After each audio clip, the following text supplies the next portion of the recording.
When Charles acceded to the throne following the death of his mother the Queen, he became the oldest new monarch in British history. Now aged 74, the King's coronation will make the role he has waited a lifetime for official, a new, rather important job, at an age where most are shedding responsibilities and spending more time in the garden, with the grandkids, or living the good life on the Costa del Sol, unless you're busy Rod Stewart, in which case you're working on model railways, filling in potholes, and trying to provide free MRI scans to NHS patients.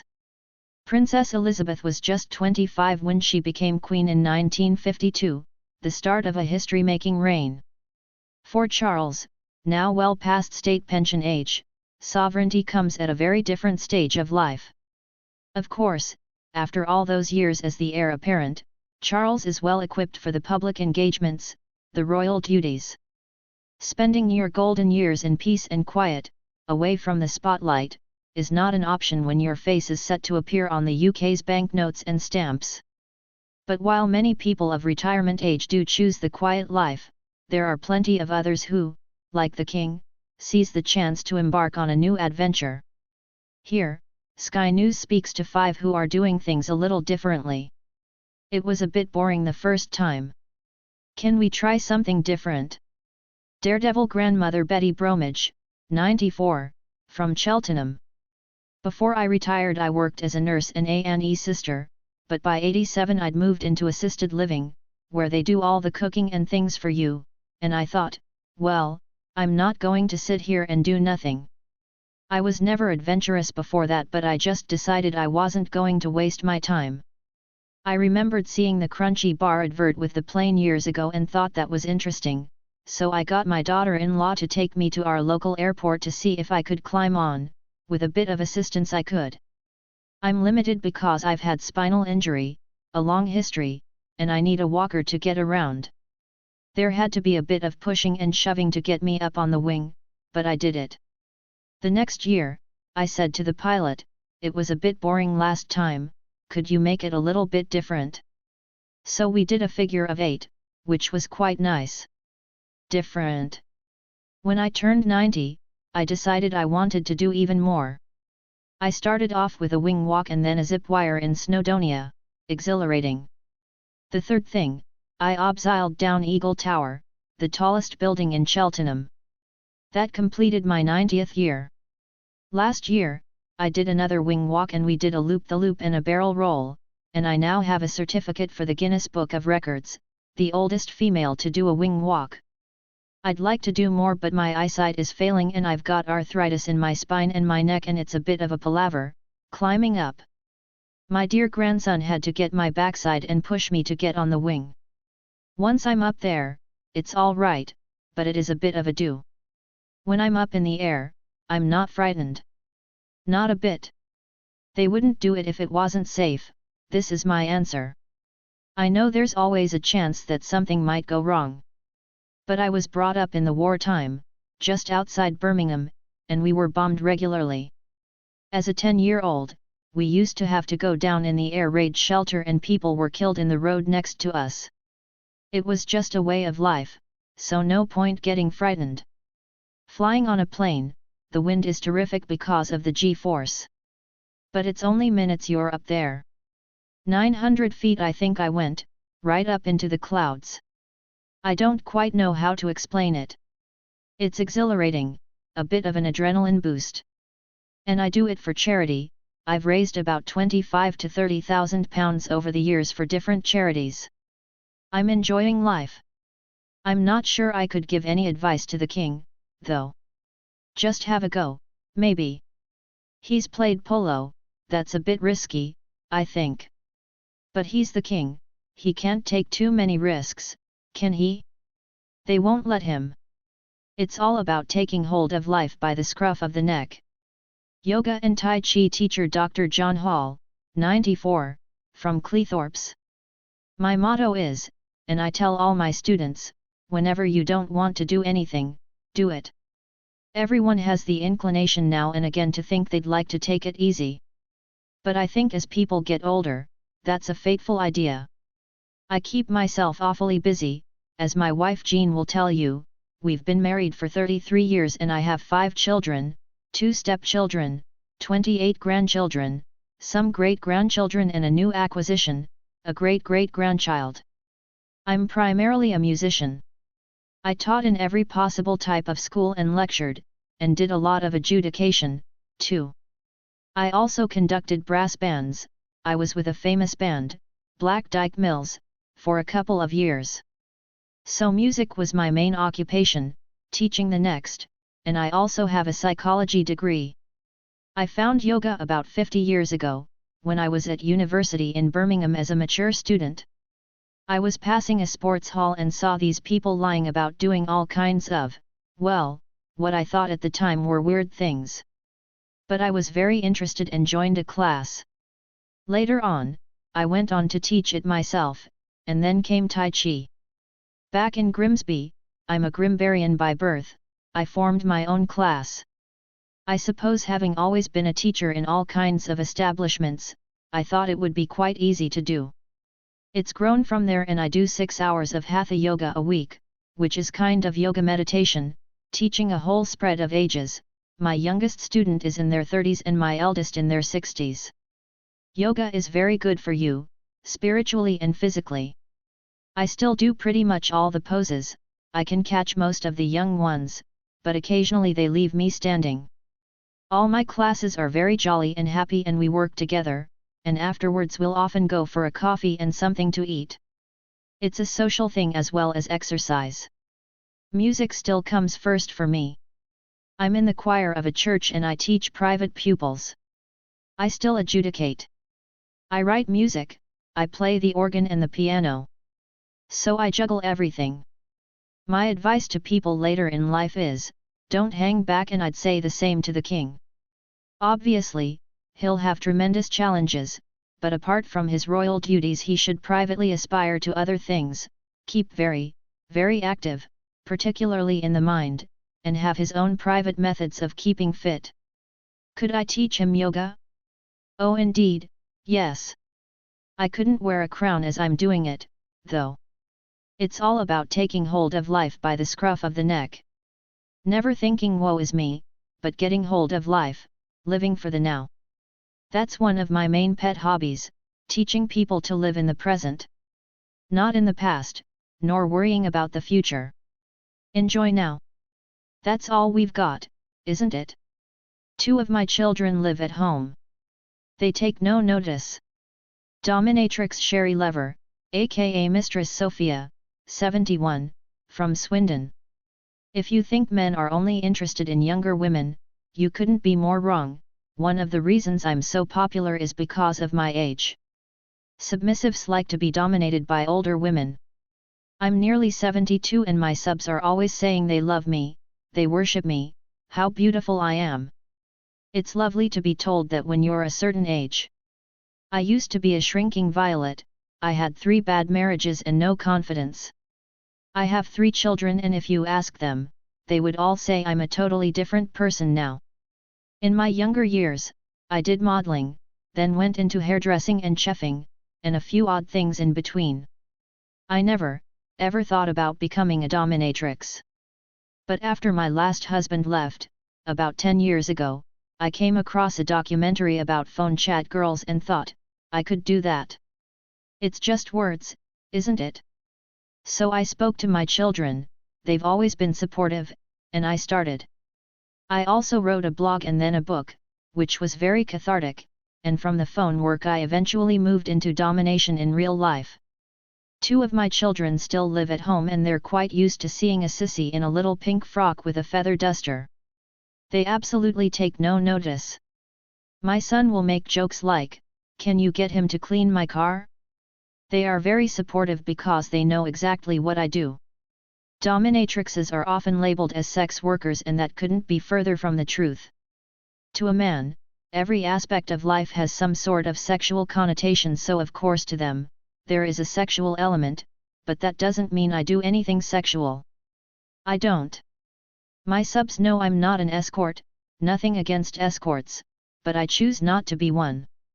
I'm passionate to get what we do across as I think we've been in the closet long enough. There's nothing wrong with having a kink, and we're not sexual deviants. If a man wants to put a dress on and do my housework, who am I to ridicule them? Although I would if they're into humiliation, a lot are. My oldest client is 84 and always wears leather underpants, and I also get young men, too, although I wouldn't go under 21. Subs come to me and know they won't be judged. There are so many who have very high-powered, stressful jobs, judges, you name it, and by the time they leave, their shoulders are no longer hunched, they're smiling. I also have people with problems with alcohol, or are on antidepressants, and this helps them because their fetish or their kink, often that they've had to suppress, is being satisfied. Different people want different things. I do scenarios, so I've got an old 1960s desk and books, and a mortar and gown, and we do school, stand in the corner, do your lines, etc. The younger ones like to be caned, but on my whipping bench, whereas for the older ones the school setup is nostalgic. I've got a wardrobe full of sissy clothes, where they want to be dressed up in a little maid outfit and put to work. I've got a sin bin in my garden with chains, where I can lock men up. One of the strangest I had was somebody who had a mermaid fetish. He'd put a tail on, sit in a pool, and flap about while I walked round with a cane, telling him what a fool he looked. Could the neighbors see? Well, I'd always go right to the bottom, out of view. I also get adult babies, with a strict rule, they can wear a nappy, but they do not wee in it. That's not acceptable. I've only had one relationship since I started this, but he just kept on and on about what I do, which was so hypocritical because I met him when he came to be caned. I got to the stage where I just couldn't be bothered anymore. I don't need a relationship. If I was younger, then probably I would, but I'm in my 70s and I don't need a partner. I'm selfish. It's a fallacy that doms are rich, but I make enough to pay my bills. It's not all about the money. I do training as well, for women of a certain age who have had traumatic experiences like me. And I do that for free, show them the ropes. I've got an American lady who wants me to train her on Skype and she's 77. I like to think of it all as helping people. But I am a sadist and I love what I do, I'd still do it if I won the lottery. I don't want to retire, that would make me old. I said in my book that life begins at 60 because I can honestly say these are the happiest years of my life. I've had a ball. I can still do the splits and twirl on one leg. Reality TV star Jane Buckle, 69, from Hungerford. It would probably be easier to tell you the reality TV shows I haven't been on than the ones I have, everything from The X Factor to Naked Attraction. I'm a rapper as well. Before all this I used to work in an office. When I was younger that's what you did, either a factory or an office. But it was never really me. And then in about 2010, my dad got very ill. He was a vibrant man but he got Parkinson's and I dedicated my life to caring for him. I used to really make him laugh and he always said I should do something with my talents. I'm very extrovert and flamboyant and gregarious. I'm only 4 feet 1 inches, so a small person. I'm diminutive in stature, but high in self-esteem. My father died in 2014 and I was broken-hearted. But that's when I decided to get out there and leave my mark on the world. I joined the Ugly modeling agency in London. I'm not bad looking for someone my age, and I can still do the splits and twirl on one leg. After that, I was on The X Factor and sang Born to be Wild, wearing a PVC jumpsuit with a rubber snake. Simon Cowell loved me and Rochelle Hume said I was her favorite. I can't sing and I had more chance of flying to the moon than winning, but I made people laugh. Then there was Come Dine With Me and I such a low score. I'm not a cook, I told everyone I had a virgin oven. But I was there to entertain so I got up to all sorts. I've also done tattoo fixers and a lot of OP shows, like Opes Behaving Badly and Brits on the Pole in Benidorm. I wouldn't say this is a job although I do make money from some things I do. I was on the last Celebrity Juice last year with Emily Atack and Joey Essex, and I earned £350 plus £100 taxi home. I'm a born entertainer and this is how I enjoy myself. I don't do drugs, I don't even drink much, but I get the rush from all of this. I've applied to Big Brother and I think I should get my own reality show. You'll probably have seen me most recently on the new show Naked Education. I'm not ashamed, not being cocky, but I've got a really nice body for someone my age. I guess that started with Naked Attraction. I didn't get picked but I did get shown on Gogglebox and it was the celebrity one, so Tom Jones knows who I am. People know me. I live in a rural area and I stand out, everyone knows Janie B, Naughty Ope. But people know me from all over because of my TV appearances, too. I'm living such a fun life. When I look around me at other people my age, no one is living like me. So to King Charles, I would tell him he has the years of experience, all that knowledge. I am sure he will do extremely well because he had a wonderful mother. That is the guideline, follow in your mother's footsteps, you can't go wrong. Would my dad be proud? Well, I don't know what he'd say about Naked Attraction. But yes, he'd be proud. When you get older, you've got to remember you haven't got that much time left on this planet, so you need to get out there and embrace life. My advice to people is don't get stuck and never be afraid to try new things. Don't care about what other people think because it's irrelevant. I'm euphoric in the way I live my life and I'm now the person I always wanted to be. My flying is all thanks to Morgan Freeman and Jack Nicholson. Pilot Yvonne Frost, an 85-year-old grandfather, from Wivenhoe. A few years ago, my wife and I were watching a film called The Bucket List, starring Morgan Freeman and Jack Nicholson. At the end, I asked her what was on her bucket list and she said it would be to visit Monet's garden in Giverny in France. I booked it straight away. We had a lovely holiday and afterwards she asked what was on my bucket list. It was flying. I had been in the RAF for my national service but worked as a clerk. The nearest I got to the aircraft was walking past them in the morning on the way to the office. I ended up working in publishing, but I always thought about flying. I knew an instructor so I asked him for a test flight and I was so excited by it I had another the following week. I was 77 at the time. After that, he encouraged me to try for my private pilot's license.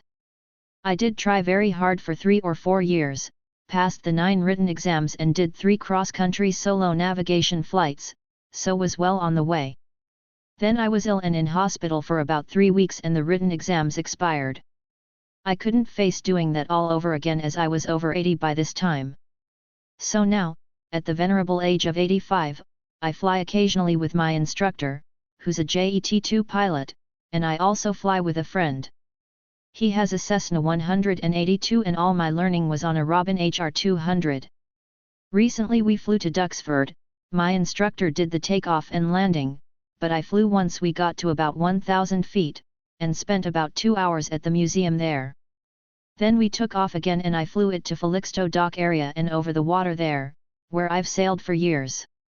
I've also flown my friend's airplane to Le-Touquet, France, and back. That was a wonderful trip. In the back seat I had a friend who was a Lancaster rear gunner who carried out 30 operations over Europe during the war, and I also had a neighbor of mine, a retired doctor. We went to a lovely restaurant for lunch and a walk round the town later. I have never felt in the slightest bit nervous. It's just exhilarating once you're up there and you're with your instructor with dual controls, so if you make a bad mistake he can take over. It's a wonderful feeling, being in the air, being free, and visiting places that would take you hours on the road. I've never done aerobatics or anything like that, but I practiced exercises. For example, you might practice a forced landing with a dead engine, which I did several times. You've got to find a suitable field in which to land, make sure there are no posts or wires or anything about, no obstacles. You don't actually land, but you go through it all as though you were going to. Fortunately, I haven't had any scary moments. I've completed 87 hours of flying now. I think it's very important to keep up your hobbies and through flying I've met so many interesting people. It's quite extraordinary. Sailing has been a lifelong hobby of mine too and I've got an MG car, I've had them on and off since I was about 20. I wouldn't be so bold as to offer any advice to the king, but keeping up your hobbies and interests, and social contacts, for anyone as you get older, is absolutely vital.